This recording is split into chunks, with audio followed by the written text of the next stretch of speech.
Hi hello welcome to Savari vlogs.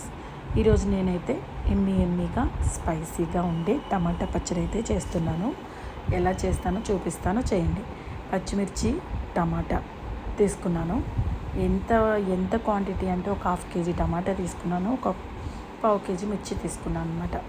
So నాకు spicy ఇష్టం కాబట్టి నేను ఎక్కువే కారం వేస్తాను. నేను వాటిలోకి ఆవాల నూనె వాడుతున్నానండి. మీరు కూడా ఆవాల నూనె వాడుకొని చాలా బాగుంటుంది.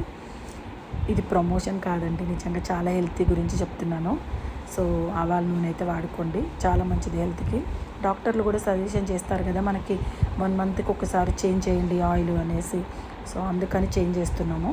బాగుంటుంది, టేస్ట్ కూడా బాగుంటుంది మనకి. సో పచ్చిమిర్చి అయితే ఇలా మగ్గిపోవాలి. దాంట్లో కొంచెం జీలకర్ర వేసుకోండి. మగ్గిన తర్వాత పక్కకి తీసుకొని తర్వాత దాంట్లోకి టమాటా కొత్తిమీర వేసేసి మగ్గనివ్వండి. టమాటా అంతా మగ్గిపోతుందండి.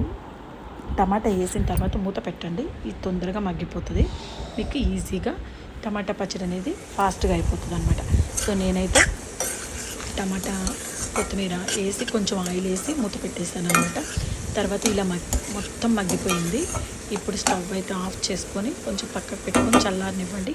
ఈలోపు పచ్చిమిర్చి అయితే మిక్సీ వేసుకోండి. పచ్చిమిర్చిలోకి ఉప్పు, ఎల్లిపాయ కలిపి మిక్సీ పట్టేసేయండి.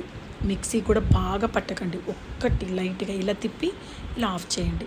కచ్చపిచ్చగా ఉంటుంది, బాగుంటుంది అనమాట. సో తర్వాత టమాటా అనేది యాడ్ చేసుకున్నాను. ఇప్పుడు ఎమ్మి గ్రీన్ కలర్ టమాటా చట్నీ రెడీ. మీరు కూడా ట్రై చేయండి, ఎలా ఉందో నాకు కామెంట్ చేయండి. నా ఛానల్ని సబ్స్క్రైబ్ చేసుకోండి. Bye bye.